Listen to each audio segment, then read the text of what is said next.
විද්‍යාව 10 වසරේ 10 වෙනි පාඩම තමයි අද අපි ඉගෙන ගන්න යන්නේ රසායනික බන්ධන කියන පාඩම.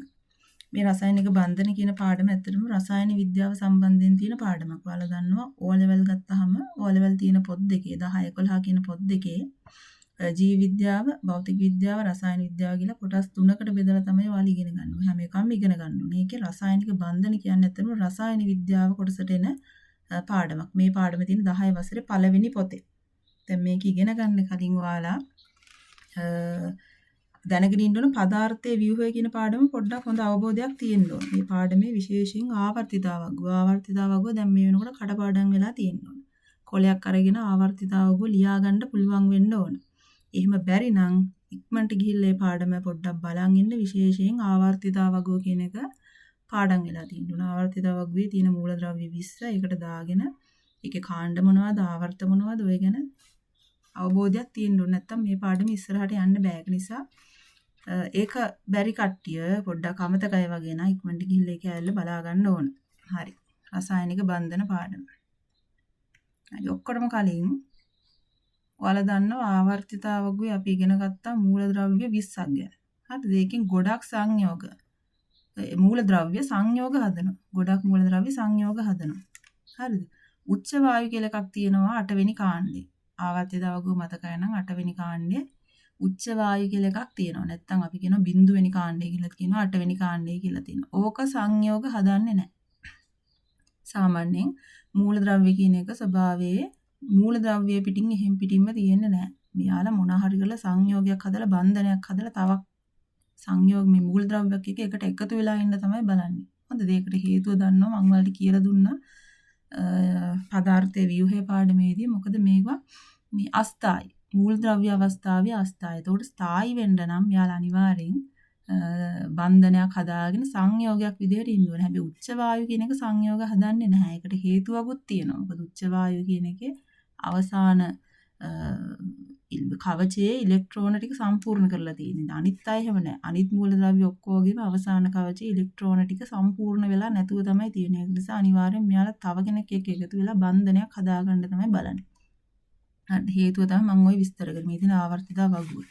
ආවර්තිතාවග්ගයේ මෙන්න මේ කාණ්ඩේ 8 වෙනි කාණ්ඩේ තියෙන මූලද්‍රව්‍ය වලට තමයි උච්ච වායු කියලා කියන්නේ. උච්ච වායු වලට බන්ධන හදන්න ඕනේ නැහැ. හරි උච්ච වායු වල බන්ධන හදන්න ඕනේ නැහැ. මෙන්න උදාහරණයක් විදිහට නියෝන් ගත්තාම නියෝන් වල ඉලෙක්ට්‍රෝන වින්‍යාසය. ඉලෙක්ට්‍රෝන වින්‍යාසය ආපහු පොඩ්ඩක් බලන්න අමතකයි නම්. මොකද ඉලෙක්ට්‍රෝන වින්‍යාසය කියන එක ඔයාලා දැනගෙන ඉන්න ඕනේ. මොකද ඉලෙක්ට්‍රෝන වින්‍යාසය කියන එක දන්නේ නැත්නම් මෙතනින් එහාට මේ පාඩමේ ඉස්සරහට යන්න බෑ. හරිද? ඉලෙක්ට්‍රෝන වින්‍යාසයේ නියෝන් කියන එක ගත්තාම ඉලෙක්ට්‍රෝන වින්‍යාසය ලියන්න පුළුවන් 2යි 8යි. මොකද නියෝන් වල 10 අතර මෙතන 10 එන්න ඕන. 20 නෙවෙයි 10 එන්න ඕන. පරමාණුක ක්‍රමාංකය 10යි. 10යි කියන්නේ පරමාණුක ක්‍රමාංකයට සමාන ඉලෙක්ට්‍රෝන ගාණක් තියෙනවා. හරිද? පරමාණු අවස්ථාවේදී. එතකොට පරමාණු අවස්ථාවේදී ඉලෙක්ට්‍රෝන 10 අපි ලියාගන්නේ මේ විදිහට 2යි 8යි කියලා. 2යි 8යි කියන අවසාන කවචයේ ඉලෙක්ට්‍රෝන 8ක් තියෙනවා. එතන 8 තමයි ඇත්තටම ස්ථායී අවස්ථාව.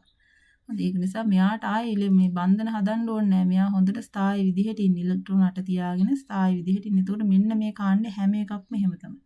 අවසාන කවචයේ ඉලෙක්ට්‍රෝන තියන්න පුළුවන් උපරිම ප්‍රමාණය තියාගෙන ඉන්නේ. එතකොට යාට බන්ධන හැදීමක් අවශ්‍ය වෙන්නේ නැහැ. එතකොට යා සංයෝග හදන්නේ නැහැ. හරිද? සෝඩියම් වගේ එකක් ගත්තාම සෝඩියම් වල මේ ඇවිල්ලා ස්කන්ධ ක්‍රමාංකය දීලා තියෙන්නේ 23 කියලා. මේකේ පරමාණුක ක්‍රමාංකය කීයද? සෝඩියම් වල 11යි.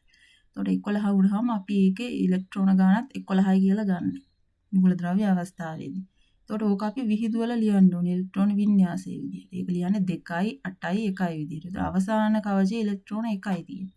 මේ පේනවාද අවසාන කවචයේ ඉලෙක්ට්‍රෝන 1යි. එතකොට මේක තියෙන එක අස්ථායි. හොඳ මේ එකක් මෙයාට තියන් ඉන්න අවශ්‍යතාවයක් නැහැ. මේක අයින් කරලා දැම්මනම් එයාට වඩා ලේසි. ඒකින්ද මෙයාලා මෙන්න මේ අනිත් සේරම මේ සෝඩියම් ඇතුළු අනිත් මූලද්‍රව්‍ය සියල්ලම බන්ධන හදන්න යනවා. අනිත් මූලද්‍රව්‍ය සියල්ලගේම තියෙන්නේ මේ වගේ අස්ථායි ඉලෙක්ට්‍රෝන වින්‍යාසය. එතකොට එයාලා යනවා බන්ධන හදන්න. තව එකක් ගමු මැද එක. සිලිකන්. සිලිකන් කියන එකත් ඒ වගේම තමයි. මේකත් ලියා ගන්න පුළුවන් අපිට. ඉලෙක්ට්‍රෝන වින්‍යාසය ලියාගත්තට පස්සේ අවසාන කවචයේ ඉලෙක්ට්‍රෝන 4යි තියෙන්නේ. හරි මේ ඉලෙක්ට්‍රෝන ගණන බලන්න පුළුවන් මේ කාණ්ඩයේ අංකෙ. 4යි කියන්නේ අවසාන කවචේ ඉලෙක්ට්‍රෝන 4යි. 3යි කියන්නේ තුන්වෙනි කාණ්ඩය කියන්නේ අවසාන කවචේ ඉලෙක්ට්‍රෝන 3යි. හරි එහෙම අරගෙන මේක දාගන්න පුළුවන් අපිට ඉලෙක්ට්‍රෝන 4ක් අන්තිමට. මේකත් අස්ථායි ඇත්තට. හොඳද? මේකත් අස්ථායි ඉලෙක්ට්‍රෝන 8ක් තියෙන්න ඕන. හොඳ 8ක් තියෙන්න මෙයාට ඕන නම් ඉලෙක්ට්‍රෝන 4 පිට කරන්නත් පුළුවන්. ඕනනම් තව 4ක් ගන්නත් පුළුවන්. මෙයාත් බන්ධන හදනවා. එයා හදන බන්ධන ආකාරය වෙනයි. මෙයා හදන බන්ධන ආකාරය වෙනයි. ඔය ගැන ඉගෙන ගන්න තමයි මේ පාඩමේ තියෙන්නේ. හරි. දැන් මේක කිව්වනේ. උච්ච වායුව කියලා සෙට් එකක් තියෙනවා. එයාලා බන්ධන හදන්නේ නැහැ. අනිත් සෙට් එක සියල්ලම බන්ධන හදනවා. හරි. උච්ච වායු ස්ථායි අවස්ථාවේදී මේකයි බන්ධන හදන්නේ. අනික් පරමාණු අස්ථායි. ඒකයි එයාලා බන්ධන හදන්නේ. උදාහරණයක් විදිහට උච්ච වායු ටික දන්නවනේ හීලියම් නියෝන් ආගන් වැනි 8 වෙනි කාණ්ඩයේ ඇති මූලද්‍රව්‍ය වල අවසාන කවචේ ඉලෙක්ට්‍රෝන සංඛ්‍යාව උපරිම ගාණක් තියෙනවා. හරිද? ඒකට එයාට අය ඉලෙක්ට්‍රෝන ගන්නවත් පිට කරන්නවත් ඕනේ ස්ථායි අවස්ථාවේදී තියෙන්නේ. හරි අනික් පරමාණු එහෙම නැහැ. හරිද? ඉලෙක්ට්‍රෝන උපරිම සංඛ්‍යාවක් එක්ක පිරී නැත. ඒ කියන්නේ අස්ථායි. ඒක නිසා මෙයා හැමතිස්සෙම බලනවා අනිත් පරමාණු ටික ඉලෙක්ට්‍රෝන එක්ක ඔන්න හවුලේ තියාගෙන නැත්තම් ඉලෙක්ට්‍රෝන පිට කර හෝ ලබාගෙන. ඔන්න ඔක තමයි අවස්ථා දෙක. ඉලෙක්ට්‍රෝනයක් පිට කරනවා, එකක් හරි කීපයක් හරි එක්ක ඉලෙක්ට්‍රෝන පිට කරනවා. නැත්තම් ඉලෙක්ට්‍රෝන ලබා ගන්නවා. ඒ දෙකම නැත්තම් හවුලේ තියාගෙන තමයි බන්ධන හදන්නේ. බන්ධනයක් හදනවා කියන්නේ එතන ඔන්න සංයෝගයක් හැදෙනවා. උච්ච වායු විදිහට හදන්නේ බන්ධන සෑදීමක් සිදු නොවන නිසා. අනෙක් පරමාණු බන්ධන හදනවා සංයෝග විදිහට තියෙනවා.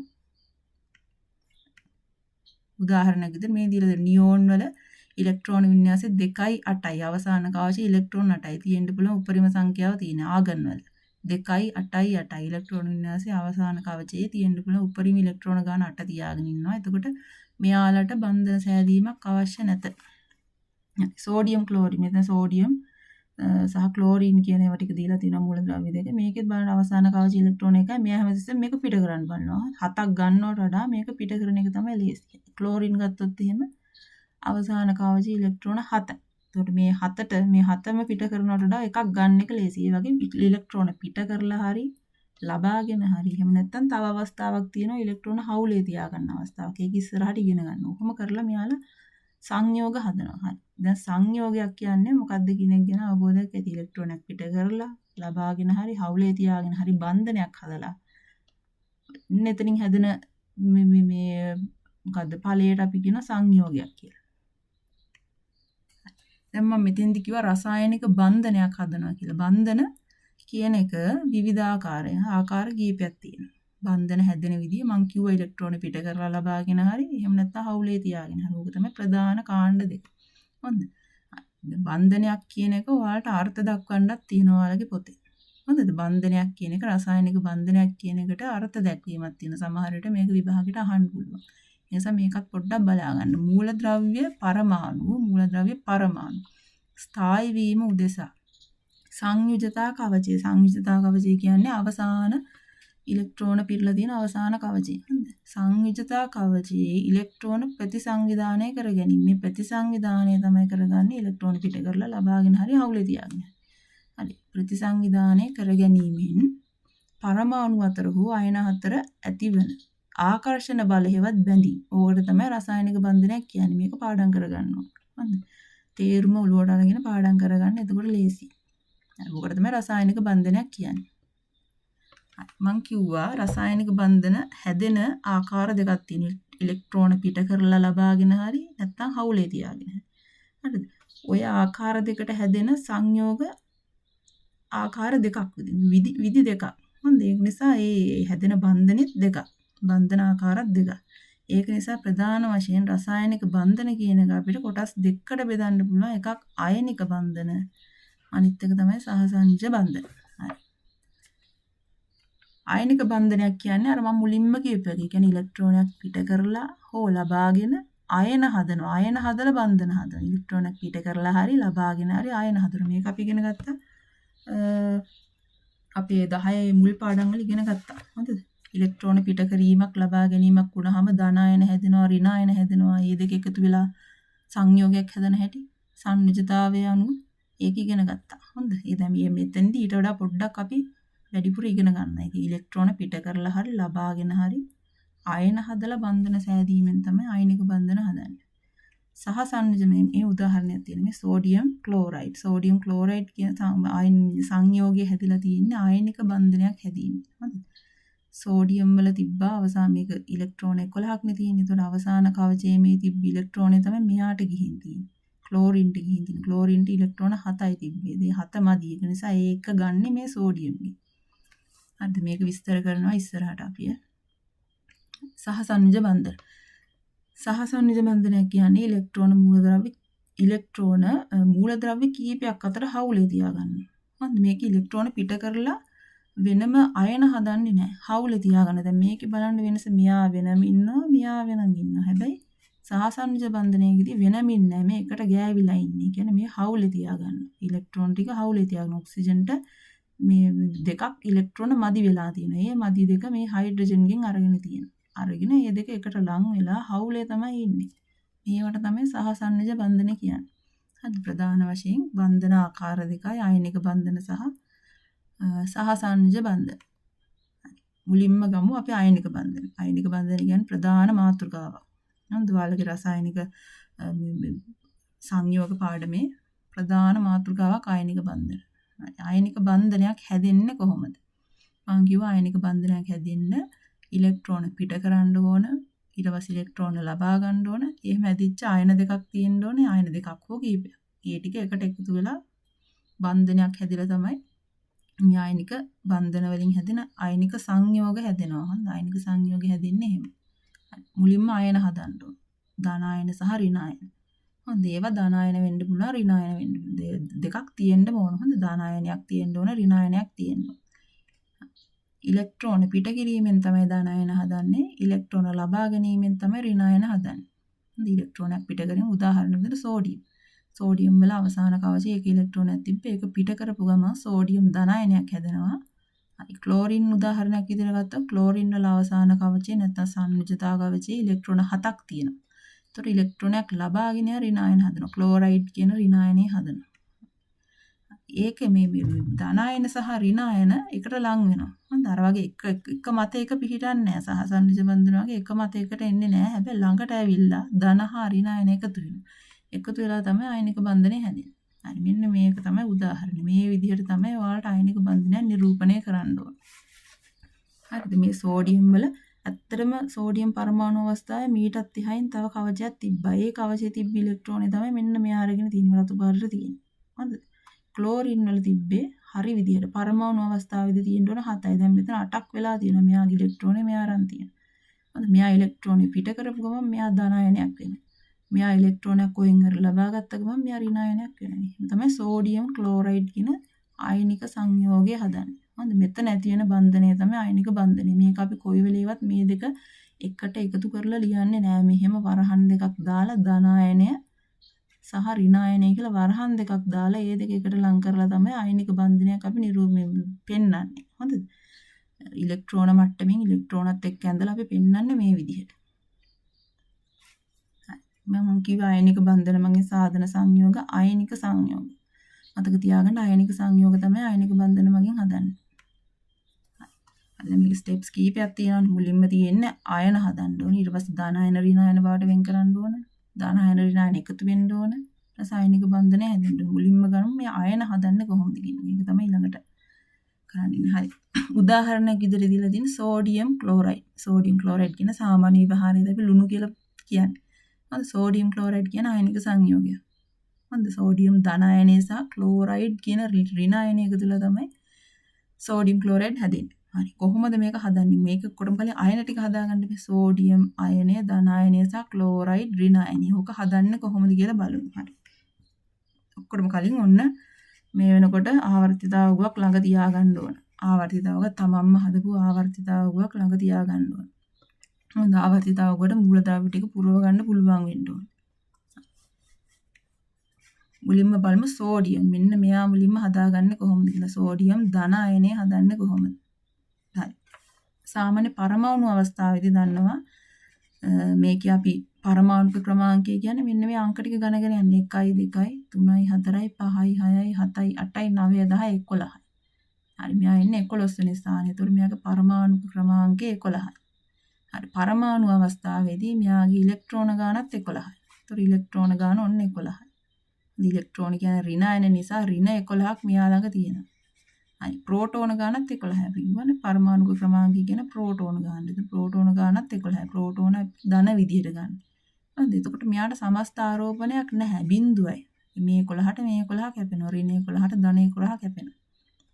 හරි මේක දැන් පරමාණු අවස්ථාවේදී මේක මේ අපි මේ කවචවල නැත්තම් මේ තියෙන රවුම් වල මේව තියෙන විදිහ අපි ඒ ගැන අවදහසක් තියෙන්න ඕන.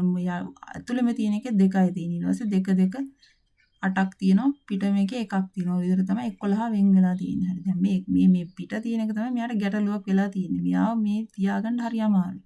අස්තයි. ඒතර මෙයාව අයින් කරලා දැම්ම නම් හරි. අයින් කරා කියන ධනායනයක් හැදෙනවා. මේ අවස්ථාවේදී පරමාණු අවස්ථාවේදී හොඳට මතක තියාගන්න. ආයන නැතුව පරමාණු අවස්ථාවේදී මෙයා උදාසීනයි. මොකද සමස්ත ආරෝපණයක් නැහැ. මේ ඍණ 11ට මේ ධන 11 කැපෙනවා. ඉතින්දි දැන් වෙන්නේ මොකද්ද? මෙයා හරි අස්තයි. අස්තයි නිසා මෙයාගේම ඉලෙක්ට්‍රෝනේ අයින් කරගන්න ඕන. හරි ඉලෙක්ට්‍රෝනයක් ඉවත් කරගන්න ඕන. ඉවත් ඉලෙක්ට්‍රෝනේ ඔක කොහේ හරි තියෙනවා. මේක ඉවත් වෙච්ච ගමන් මේ කවචෙම අයින් වෙලා යනවා. දැන් දෙකයි තියෙන්නේ. හරිද? මේවා දෙකයි තියෙන්නේ. මේ දෙක තමයි මෙතන මේ ඇඳලා තියෙන්නේ. මේ අයින් කරාට පස්සේ මේ 8 එහෙමම තියෙනවා. ඊට ඇතුලින් තියෙන දෙකත් එහෙමම තියෙනවා. මේ විදිහට තියෙනවා. හරිද? මේ කලින් තිබ්බ අවස්ථාවේ 2යි 8යි 1යි විදිහට තමයි ඉලෙක්ට්‍රෝන වින්‍යාසය තියෙන මේ 2යි ඊළඟට 8 මේක ඊට 1 පිටම තියෙන එක. සමස්ත ආරෝපණය බිඳුව මෙතන කිව්වා වගේ. දැන් මොකද ඉලෙක්ට්‍රෝනයක් පිට කරාට පස්සේ වෙන්නේ මේක ධන අයනයක් බවට පත් වෙනවා. හරිද? ඒ කියන්නේ ඉලෙක්ට්‍රෝන ගාන දැන් 10යි තියෙන්නේ. හැබැයි ප්‍රෝටෝන 11 ඒ විදිහටම තියෙනවා. ප්‍රෝටෝන තියෙන්නේ මෙන්න මේ මැද. හරිද? අර පාඩම ආවම මතක් තියාගන්න. මතක් කරගන්න. පදාර්ථයේ ව්‍යුහය. ප්‍රෝටෝන තියෙන්නේ මැද. ඒතර ඉලෙක්ට්‍රෝන ගාන එකකින් අඩු වෙනවා. ඒතර ඍණ ගාන එකකින් අඩු වෙනවා. ඒ කියන්නේ ධන අගයක් මෙයාට එනවා. ධන ආරෝපණයක් එනවා. එකක් අයින් වෙච්ච ගමන් එක ඉලෙක්ට්‍රෝනයක් අයින් වෙච්ච ගමන් ධන එකක් එනවා. හරි ඉලෙක්ට්‍රෝන 3ක් අයින් වුණොත් මොකක් හරි සංයෝගකින් ධන 3ක් එනවා. හරිද? ওই විදිහට සමස්ත ආරෝපණයේ ධන එක වෙච්ච ධන අයනයක් හැදෙන්නේ මෙන්න මේ විදිහට. මේක ධන ආරෝපිතයි. දැන් සෝඩියම් නැවිලා ඉලෙක්ට්‍රෝන පිට කරාට පස්සේ සෝඩියම් ධන ආරෝපිත වෙනවා. ඒක අපි නිරූපණය කරන්න ඕන විදියකුත් තියෙනවා. හොඳ සෝඩියම් කියලා දාලා ඊතලයක් දාලා සෝඩියම් ධන අයනය දාලා ඒ පැත්තෙම ඉලෙක්ට්‍රෝන දාන්න ඕන. හොඳ සෝඩියම් ධන අයනයක් හදන ඒ වගේම ඉලෙක්ට්‍රෝනයක් පිට කරනවා. මෙන්න මේ විදිහට තමයි මේක නිරූපණය කරන්න ඕන. හොඳ පරමාණුවේ ධන අයනයක් හදන ඉලෙක්ට්‍රෝනයක් පිට කරන එක ලියන්න ඕන මෙන්න මේ විදිහට. හරි ඍණ අයනය හදන හැටි.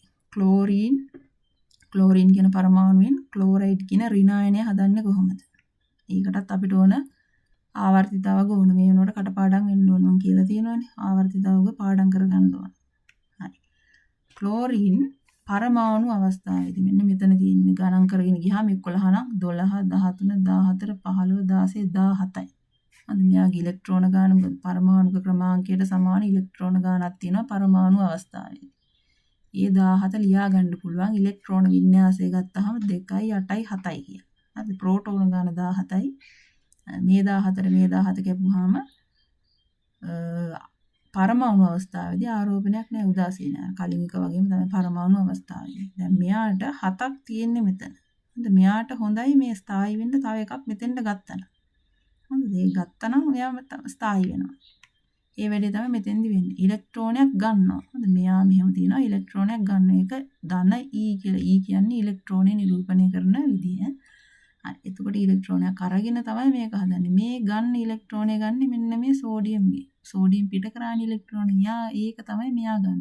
ඒක මම රතු පාට දැම්මේ. කලින් අපි අරග මේකෙන් අයින් වෙච්ච ඉලෙක්ට්‍රෝනය තමයි මෙතන මේ දාලා තියෙන්නේ. හරි. ඒතකොට ඉලෙක්ට්‍රෝනයක් වැඩි වෙනවා. ඍණ ආරෝපණයක් වැඩි වෙනවා මෙයාට. කලින් තිබ්බ උදාසීන විදිහට. දැන් ඍණ ගතිය තව වැඩි වෙනවා. ඍණ 18ක් වෙන්න ගන්නවා. එකක් වැඩි වෙච්ච නිසා ඒ නිසා මෙයා ඍණ එක විදිහට ආරෝපණය වෙනවා. සමස්ත ආරෝපණය ඍණ එකයි. ඔන්න ඍණ ආරෝපිත ක්ලෝරයිඩ් කියන අයනය හැදුණා.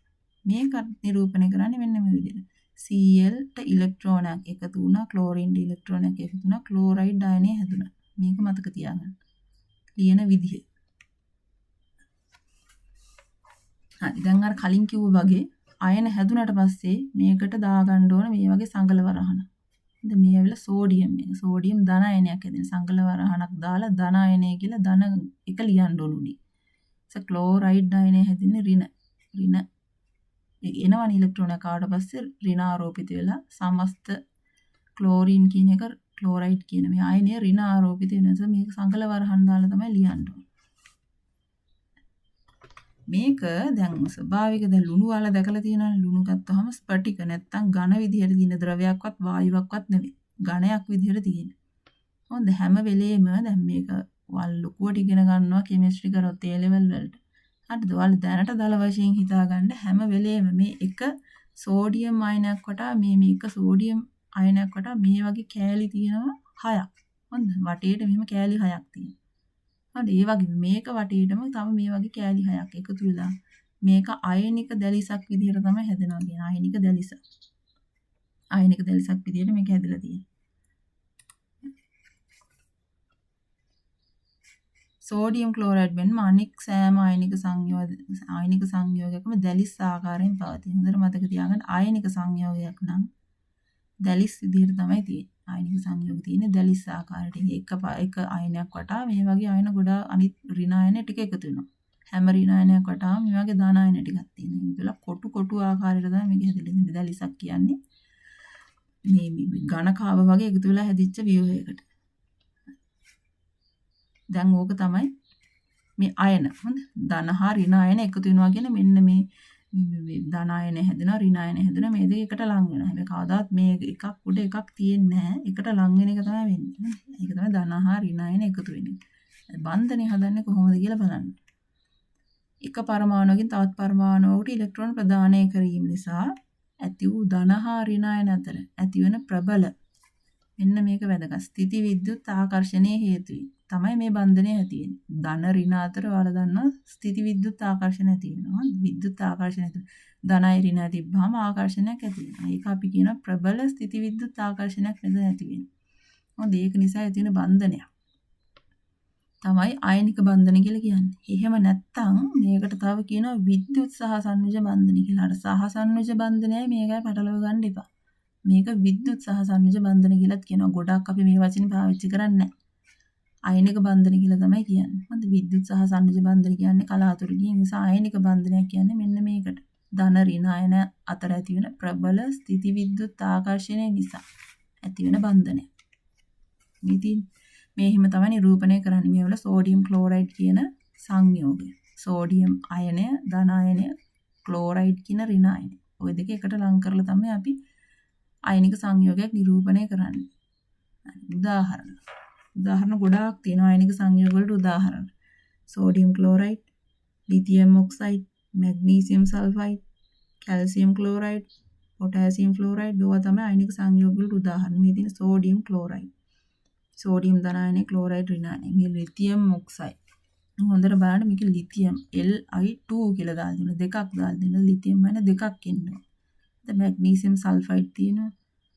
හොඳ ඊළඟට කැල්සියම් ක්ලෝරයිඩ් මේකෙත් කැල්සියම් 1යි ක්ලෝරින් 2යි. මේ දෙක මෙහෙම අනිවාර්යෙන් දෙකක් තියෙන්න ඕනේ. ඒක හැදෙන විදිහ අපි ඉස්සරහට ඉගෙන ගමු. පොටෑසියම් ෆ්ලෝරයිඩ්. හරි ඊළඟට මේ ඇවිල්ලා සරල ආකාරනේ මේ ඇවිල්ලා මේ පරමාණුම අයන හදලා ඔන්න හැදෙන අයනික සංයෝග. දැන් ඔයාලා ඉගෙනගෙන තියෙනවා මේ වගේ අර මේ ලොකු අයන තියෙනවා. මොකද සල්ෆේට්, කාබනේට්, ඇමෝනියම්, නයිට්‍රේට් ඔය වගේ ලොකු කාණ්ඩ තියෙනවා. ඛණ්ඩක. ඒ ඛණ්ඩක එකතු වෙලත් හැදෙන්න පුළුවන්. මේ ඇවිල්ලා කොපර් සල්ෆේට්. කොපර් එකයි මේ වගේ සල්ෆේට් කියන ලොකු අයනයයි එකතු වෙලා තමයි කොපර් සල්ෆේට් හැදෙන්නේ. මොකවත් පොඩ්ඩක් දැනගෙන ඉන්න ඕන මේවා. Ammonium chloride, ammonium nitrate. හරි.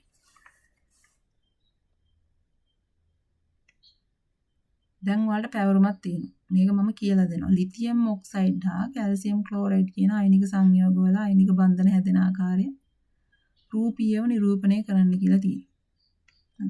මේකටත් අපිට ඕන වෙනවා මේක නම් කටපාඩම් වෙන්න ඕන. මොකක්ද ආවර්තිතා වගු. මෙතන තියෙන ලිතියම් ඔක්සයිඩ්. ඒ කියන්නේ ලිතියම් කියන්නේ මේක, ඔක්සිජන් කියන්නේ මේක. හරි ඔය දෙක තමයි එකතු වෙලා හැදෙන්නේ. මුලින්ම ගමු ලිතියම් කියන එක. ලිතියම් වල 1 2 3යි. මේ තියෙන 3 කියන්නේ පරමාණු ක්‍රමාංකය 3යි. පරමාණු ක්‍රමාංකය 3යි කියන්නේ පරමාණු අවස්ථාවේදී ඉලෙක්ට්‍රෝනත් 3යි තියෙන්නේ. ওই ඉලෙක්ට්‍රෝන 3 විහිදුවලා ලියන්න ඕන. විහිදුවලා ලියන එකට අපි කියනවා ඉලෙක්ට්‍රෝන වින්‍යාසය ලියනවා කියලා. හරි. ඇතුළේම කවචයේ තියෙන්න ඕන උපරිම 2යි. හරි. ඊළඟට 1යි. මේ 3 තමයි එහෙම වෙන් කරලා ලියන්නේ. ස්ථායි වීමට තිබිය යුතු උපරිම ගාන මෙන්න මේක. එක්ක මේක වෙන්න ඕන.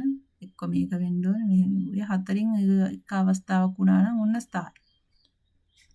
මෙයාට දැන් ලේසි එකක් අයින් කරන එකනේ. මේ 8ක් වෙන්න නම් 2යි 8 වෙන්න නම් 7ක් ගන්න ඕන. 7ක් ගන්නකොට එකක් අයින් කරන එක තමයි ලේසි. හරි ඒක තමයි ඊළඟට කරන්නේ. මේ ඒ ලියන විදිය. කලින් කියලා දුන්නේ.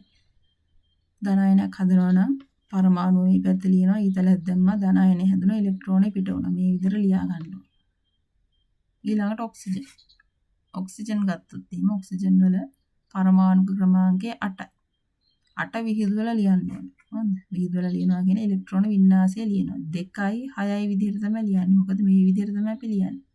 හරිද? ඉලෙක්ට්‍රෝන වින්‍යාසය මම කියලා දීලා තියෙනවා. ආපහු පාඩමට ගිහිල්ලා බලන්න අමතකයි නේ. හරි. ඔක්සිජන් 2යි 6යි විදිහට ලියන්න පුළුවන්. හරි. දැන් මෙතන 6ක් තියෙනවා. මේ 6 අයින් කරන එකට වඩා 2ක් ගන්න එක ලේසියි.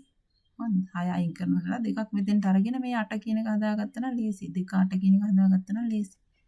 ඒක තමයි කරන්නේ. එතකොට ඔක්සිජන්ට ඉලෙක්ට්‍රෝන 2ක් අරගන්නවා. ඉලෙක්ට්‍රෝන 2ක් අරගත්තාම ආරෝපණය 2කින් වැඩි වෙනවා. ඍණ ගතිය 2කින් වැඩි වෙනවා. ඒක ඍණ 2 කියලා දාන්නේ. ඔක්සිජන් ඍණ 2 කියන අයනයයි ලිතියම් ධන කියන අයනයයි හැදෙනවා. දැන් මේ දෙක එකතු වෙනවා. ඊළඟට වෙන්නේ මේ දෙක එකතු වෙනවා. ලිතියම් ඔක්සයිඩ් හදන්න නම් හරි. මේකේ දෙකක් තියෙනවානේ. ඉලෙක්ට්‍රෝන 2ක් පිට වෙනවා. මේ ඉලෙක්ට්‍රෝන 2ක් පිට වෙලා තමයි මේක හැදෙන්නේ. මේ දෙකෙන් එකක් මෙයාට ගන්නවා. තව එකකුත් ඕන වෙනවා. මේ දෙකම කාට හරි ගන්න එපේ. මේ දෙකෙන් එකක් විතරක් මෙයා අරගෙන හරියන්නේ නැහැ. ඒකට දෙකම ගන්න නම් ලිතියම් 2ක් ඕන වෙනවා. ඒකයි ලිතියම් 2ක් ගන්නවා කියන්නේ.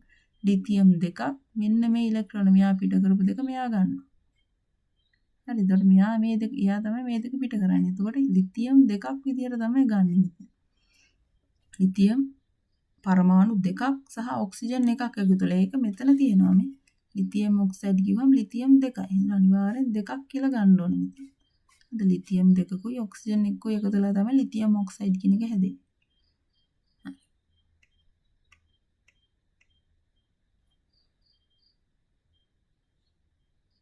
අවසානයේ දැන් මේක අපි අයන හැදුවනේ. අයන හැදුවාට පස්සේ ඔන්න මෙන්න මේ විදිහට තමයි මෙයාගේ ඉලෙක්ට්‍රෝන වින්‍යාසය තියෙන්නේ. ලිතියම් පරමාණු අවස්ථාවේදී 2යි 1යි තිබ්බේ. දැන් මොකද උනේ අයනයක් හැදුණා. ඒතර මේක අයින් කරා. ඒතකොට ලිතියම් ධන අයනේ ඉලෙක්ට්‍රෝන වින්‍යාසය මේක. හරිද? ධන අයනේ ඉලෙක්ට්‍රෝන වින්‍යාසය මේක. ඔක්සිජන් වලත් එහෙම පරමාණුයේ මේක. 2යි 6යි කියන්නේ. ඒතකොට ඔක්සයිඩ් කියන අයනේ හොඳ අපි මේ කියන ඔක්සයිඩ් කියලා. ඔක්සයිඩ් කියන අයනේ ඔක්සිජන් අයනයක් හැදුවට පස්සේ ඍණ අයනය හැදුවා ඍණ 2 අයනය හැදුවට පස්සේ එයාගේ ඉලෙක්ට්‍රෝන වින්‍යාසය එන්නේ මේක. මෙන්න මේක ඔක්සිජන් අයනයේ ඉලෙක්ට්‍රෝන වින්‍යාසය. මේක ලිතියම් අයනයේ ඉලෙක්ට්‍රෝන වින්‍යාසය. ඕක දැන් අපිට නිරූපණය කරන්න පුළුවන්. හොඳද? මේක මෙයා කියලා තියෙනවානේ මේ ප්‍රශ්නේ. රූපීය ආකාරයට නිරූපණය කරන්න. හරි රූපීය ආකාර නිරූපණය කරන්න නම් මේ කවච ටික ඇඳ ගන්න ඕන. හරිද? හරි කවච ටික ඇතුළෙම තියෙන කවචය ඇඳගත්ත පළවෙනි එක. හරිද? මොකද මෙයාට මේක තමයි තියෙන්නේ මේ. කලින් නම් දෙකක් තිබ්බා. හරිද? බලමු. හරි. ඒකට මේ ඉලෙක්ට්‍රෝන දෙක දාගත්තා. මේ ආයනය එක තමයි අඳින්න ඕන අපි. ආයන හැදුනාට පස්සේ ආයනය තමයි රූපීය ආකාරයෙන් නිරූපණය කරන්න ඕන. ලිතියම් ධන අයනේ ඉලෙක්ට්‍රෝන තියෙන විදිහ තමයි මේ අඳින්න යන්නේ. ලිතියම් පරමාණුව මැදින් ඇඳගත්තා. පළවෙනි කවචය ඇඳගත්තා. ඒකේ 2යි තියෙන්නේ. දැන් මේකට මෙහෙම විතරක් මදි. මේකට ආරෝපණයක් තියෙනවනේ ධන කියලා. ඒකට ඒක ඇඳ ගන්න නම් මේකට සංගල වරහනක් දාගත්තා. උඩින් ධන කියන එකක් දාගත්තා. හරිද? කලින් කිව්වා මේ වගේ දෙකක් ඕනේ කියලා. හරි ඒ අනිවාර්යෙන් දෙකක් කියලා එළියෙන් දාගන්න ඕනේ. මේවා දෙකක් සහ මේවා එකක් තමයි එකතු වෙන ඔක්සිජන් එකක් සහ ලිතියම් දෙකක්. ලිතියම් ඔක්සයිඩ් හදන්න අරගම තමයි. ලිතියම් දෙකක් ඕන හින්දා තමයි අපි මේ දෙක කියන එක දාගත්තේ. ඊළඟට ඔක්සිජන්. ඔක්සිජන් වල 2යි 8යි කියන එක තමයි මේ ආයනේ ඉලෙක්ට්‍රෝන වින්‍යාසය. කියන්නේ ඔයාලට හොඳටම තේරෙන්න ඕන කවච දෙකක් තියෙන්න ඕන. හොඳ දෙකක් තියෙන්න ඕන. දෙකක් ඇඳ ගන්න ඕන. පළවෙනි එකේ උපරිම ගාන 2 කියලා ඇඳගත්තා. දෙවෙනි එකේ ඔන්න 8 ඇඳගත්තා. ඒ අටෙන් දෙකක් එන්නේ මෙන්න මෙයාගේ. මේකයි මම මේ මෙයාට රවුමක් දාලා මෙයාට තිත් ටිකක් දාලා ඇන්ද මෙයාගේ මේ පිටවෙන දෙක තමයි මෙයා ලිතියම් දෙකකින් පිටවෙන ඉලෙක්ට්‍රෝන දෙක තමයි මෙයා අරගන්නේ. ඒකට සංගල වරහනක් දාගන්න ඕන ආරෝපණය දාගන්න ඕන. මේ විදිහට තමයි නිරූපණය කරන්නේ අයනික බන්ධනයකින් හැදෙන සංයෝගයක් රූපීයාකාරයෙන් නිරූපණය කරන්නේ මෙන්න මෙහෙමයි. දැන් ඔයාලට වැඩක් තියෙනවා කැල්සියම් ක්ලෝරයිඩ් එක අඳින්න ඕන. මේ වගේම කැල්සියම් ක්ලෝරයිඩ් අඳින්න ඕන. ඒ වගේම මෙතනක් තියෙනවා අභ්‍යාස දෙකක්. පහත අයනවල ඉලෙක්ට්‍රෝන වින්‍යාස ලියා රූපමය ලෙස නිරූපණය කරනවා. මේ ආයන තියෙන්නේ බන්ධනයක් හැදිලා නැහැ. ඒකට ආයන ටික අර වගේ සංකල වරහණක් අස්සේ දාලා කවච ටික ඇඳලා ඉලෙක්ට්‍රෝන ටික දාලා ඒ ටික හදන්න ඕන. ඊළඟට කැල්සියම් ඔක්සයිඩ් සංයෝගය සෑදෙන ආකාරයේ රූපීය ලෙස නිරූපණය කරන්න. ගෙදර වැඩ දෙකක් තමයි මේ තියෙන්නේ. මේ දෙක කරන්න ඕන. ඊළඟට රසායනික බන්ධන අපි මුලටම ආපහු යන්නේ මේක මුලටම ගත්තොත් එහෙම රසායනික බන්ධන ආකාර දෙකක් තියෙනවා කිව්වා. එකක් ආයනික බන්ධන අනිත් එක රසායනික බන්ධන. ආයනික බන්ධන අපි කරලා ඉවරයි. ඉලෙක්ට්‍රෝන පිට කර හෝ ලබාගෙන ආයන සාදා බන්ධන හදන එක. දැන් අපි යන්නේ සහසංයෝජ බන්ධන කියන එකට. හරිද? සහසංයෝජ බන්ධන කියන එකට යන්නේ. ඉලෙක්ට්‍රෝන මූලද්‍රව්‍ය කීපයක් අතර හවුලේ තබා ගැනීමෙන් තමයි බන්ධනය හදන්නේ. මෙන්න මේ වගේ. මේ වගේ වෙන් වෙලා නැහැ. මේ වගේ එකට වෙලා තියෙන්නේ. සහසංයෝජ බන්ධනයක් කියන්නේ ඉලෙක්ට්‍රෝන හවුලේ තබා ගැනීමෙන් හදන එක. මෙන්න මේ විදිහට තමයි මේක නිරූපණය කරන්නේ. මේ පරමාණු එකට ලං වෙලා මේ මෙයයි හවුලේ ඉලෙක්ට්‍රෝන තියා ගන්නවා. මේ විදිහට තමයි බන්ධනය හදන්නේ සහසංයෝජ බන්ධනය. සහසංයෝජ බන්ධන මගින් සාධන සංයෝග අණු විදිහට අපි කියන්නේ. අණු විදිහට අපි හඳුන්වනවා. එකම වර්ගයේ පරමාණු දෙකක් හරි කීපයක් හරි එකට ගත්තොත් එහෙනම් මේක සම පරමාණු කණුවක් කියලා කියන උදාහරණයක් විදිහට ඔක්සිජන් O2 කියලා කියන්නේ නයිට්‍රජන් N2 නයිට්‍රජන්ම දෙකක් ඔක්සිජන් ගත්තොත් ඔක්සිජන්ම දෙකක් එකම වර්ගයේ පරමාණු ඊළඟ වෙනස් වර්ගයේ පරමාණු ඉලෙක්ට්‍රෝන හවුලේ තබා ගැනීම විෂම පරමාණුක අණු හැදෙන උදාහරණයකට ජලය H2O කියලා අපි කියන්නේ හයිඩ්‍රජන් දෙකකුයි ඔක්සිජන් එකකුයි වෙනස් විදිහේ පරමාණු. ඌවා එකට හවුලේ තබා ගැනීමෙන් තමයි විෂම පරමාණු ගම හැදෙන්නේ. මුලින්ම ගමු සම පරමාණු කණු. එකම වර්ගයේ පරමාණු අතර ඉලෙක්ට්‍රෝන හවුලේ තබා ගැනීමෙන් සම පරමාණු කණු හැදෙනවා. හරි. උදාහරණයකට ෆ්ලෝරින්. මේ තියෙන ෆ්ලෝරින් F2 කියන එක. හරි. ඒකටත් තාපක අපිට ඕන වෙනවා ආවර්තිත ෆ්ලෝරින් තියෙන්නේ දෙවනි ආවර්තයේ 7 වෙනි කාණ්ඩය. හරි ෆ්ලෝරින් වල පරමාණුක ක්‍රමාංකය 9. එතකොට මේක කොහොමද ඉලෙක්ට්‍රෝන පිහිටලා තියෙන්නේ කියන එක බලන්න ඕන අපි. ඉලෙක්ට්‍රෝන පිහිටලා තියෙන්නේ කියන්නේ ඉලෙක්ට්‍රෝන විහිදුවා ලියන්න ඕන. හරිද? මේ 9 කියන එක ලියන්න පුළුවන් 2යි 7යි විදියට. ඉලෙක්ට්‍රෝන වින්‍යාසයේ ලියන්න පුළුවන් 2යි 7යි විදියට. මේකෙදි එකක් තමයි මෙයාට මදි වෙලා තියෙන්නේ. හරිද? එකක් මදි වෙලා තියෙන්නේ. එතකොට මෙයාට මේක තවත් මේ වගේම අණුවක් මේ ළඟට ඇවිල්ලා මේ වගේ අණුවක් නෙවෙයි පරමාණුවක්. මේ වගේම පරමාණුවක් ළඟට ඇවිල්ලා මේ දෙක එකට එකතු වෙලා හවුලේ තියාගෙන තමයි ඔන්න මේ ෆ්ලෝරින් කියන අණුව හැදෙන්නේ. මේකෙදි මේ වගේම වෙනත් ෆ්ලෝරින් පරමාණු. මේකෙදි වෙන්නේ මේ දෙක එකට ලං වෙනවා. එකට ලං වෙලා ඔන්න හවුලේ තියාගෙන අණුවක් හැදෙනවා. අණුවක්. මෙතන මේකෙන් හැදෙන සංයෝගයකට අපි අණුවක් කියලා කියනවා. මේ ඇවිල්ලා මෙතන තියෙන්නේ සහසංයෝජ බන්ධනය. මේ දෙක එකට ලං වෙලා තමයි හැදෙන්නේ. මේකෙදි කවදාවත් ඉලෙක්ට්‍රෝන මෙහා පිට කිරීමක්වත් මෙන්න මෙහා පිට කිරීමක් වෙන්නේ නැහැ. පිට කිරීමක් හෝ ලබා ගැනීමක් වෙන්නේ නැහැ. හවුලේ තියා ගැනීමක් තමයි වෙන්නේ. හවුලේ තියාගත්තොත් මේක සහසංයෝජ සංයෝගයක් වෙනවා. සහසංයෝජ සංයෝග අපි අණු කියලා හඳුන්වනවා.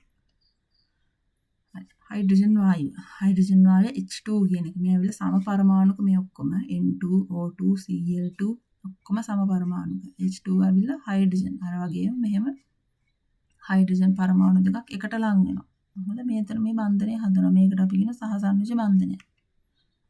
දැන් මේ ටික ඔයාලා කරන්න ඕන. නයිට්‍රජන් වායුව කොහොමද හැදෙන්නේ? N2 කියන එක. ඔක්සිජන් වායුව කොහොමද හැදෙන්නේ? ක්ලෝරින් වායුව කොහොමද හැදෙන්නේ? මේ වගේ රූපීයව නිරූපණය කරන්න ඕන. මේකත් හෝම්වර්ක් එකක්. මේක කරන්න ඕන. විෂම පරමාණු කණු ඊළඟට විෂම පරමාණු කියන්නේ එක වගේ පරමාණු නෙවෙයි. වෙනස් විදිහේ පරමාණු වල තියෙන අවසාන කවචයේ තියෙන සංයුතිතා කවචේ නැත්තම් ඒකේ තියෙන ඉලෙක්ට්‍රෝන හවුලේ තියාගෙන කොහොමද අණු හදන්නේ? විෂම පරමාණුක අණු. වෙනස් වර්ගයේ පරමාණු අතර ඉලෙක්ට්‍රෝන හවුලේ තබා ගැනීමෙන් විෂම පරමාණුක. මෙතන වැරදි. විෂම පරමාණුක අණු හැදෙනවා. මේක වැරදි. විෂම පරමාණුක කියලා හදාගන්න. උදාහරණයක් විදිහට ජල අණු H2O වලට වෙන හයිඩ්‍රජන් ඔක්සිජන් කියන වෙනස් වර්ගයේ පරමාණු දෙකක් මේ තියෙන්නේ. ওই දෙක තමයි මේ දෙකේ තමයි ඉලෙක්ට්‍රෝන හවුලේ තියාගන්නේ. ආයත අර වගේම ඕන වෙන ආවර්තිතව හයිඩ්‍රජන් කියන පළවෙනි එක. ඔක්සිජන් කියන්නේ 8 වෙනි එක. 1යි 8යි. කොහොමද බලන්න? 1 කියන එක අපි කෙලින්ම 1 කියලාම ලියා ගන්න පුළුවන්. ඔක්සිජන් 8යි. අවසාන ඉලෙක්ට්‍රෝන 8ක් තියෙනවා. ඊ 8 ලියා ගන්නවා. ඉලෙක්ට්‍රෝන වින්‍යාසය විදිහට 2යි 6යි කියලා. මේකට දෙකක් ආවනම් හරි. ඒකයි හයිඩ්‍රජන් දෙකක් එකතුලා බලමු හැදෙන විදිහ. හයිඩ්‍රජන් දෙකක් ඕනේ. මේ අණුවෙම තියෙනවානේ. H2 කියන්නේ හයිඩ්‍රජන් දෙකයි. හයිඩ්‍රජන් කිය ඉලෙක්ට්‍රෝන එකයි තියෙන්නේ. ඒක තමයි මෙතන නිරූපණය කරලා තියෙන්නේ. හරි. ඔක්සිජන් එන්න ඕනේ ඊළඟ. හරි. ඔක්සිජන් වල ඇතුළේම කවච ඉලෙක්ට්‍රෝන දෙකයි. මෙන්න මේ දෙක ඇතුළටම දාගත්තා. ඊට පස්සේ පිට තියෙනවා 6ක්. දෙක තමයි අපි සාමාන්‍යයෙන් මේවා අඳින්නේ. හරිද? මෙතන 2යි 4යි 6යි. හරි. දැන් මොකද වෙන්නේ මෙතෙන්දී? මේ දෙක එකට එකතු වෙනවා. එකට ලං වෙනවා. ලං වුණාම මොකද වෙන්නේ? මේකෙදි මෙන්න මේ එකට මේ දෙකනේ තියෙන ඉලෙක්ට්‍රෝන. ඒක පොඩ්ඩක් මේ එක දෙකක් පොඩ්ඩක් ඈත් වෙනවා. හරි. ඈත් වෙලා මොකද වෙන්නේ? මේ තියෙන ඈත් වෙච්ච දෙක. ඒ ඈත් වෙච්ච දෙකයි මෙන්න මේකින් ආපු හයිඩ්‍රජන් පරමාණු දෙකෙන් ආපු ඉලෙක්ට්‍රෝන ටික එකතු වෙලා ඔන්න මේක හදුවා සහසන්නජ බන්ධනයක්. හරි. ඒතකොට මේක වටේ බලන්න මෙයාගේ වටේ තියෙන්න පුළුවන් උපරිම ඉලෙක්ට්‍රෝන දෙක තියෙනවා. මෙයාගේ වටේ තියෙන්න පුළුවන් උපරිම ඉලෙක්ට්‍රෝන දෙක තියෙනවා. මෙයාගේ වටේ තියෙන්න පුළුවන් උපරිම ඉලෙක්ට්‍රෝන ගාන 8 තියෙන 1යි 2යි 3යි 4යි 5යි 6යි 7යි 8යි. එතකොට මේක හරි ස්ථායි. එහෙනම් ස්ථායි බවට පත් වුණා.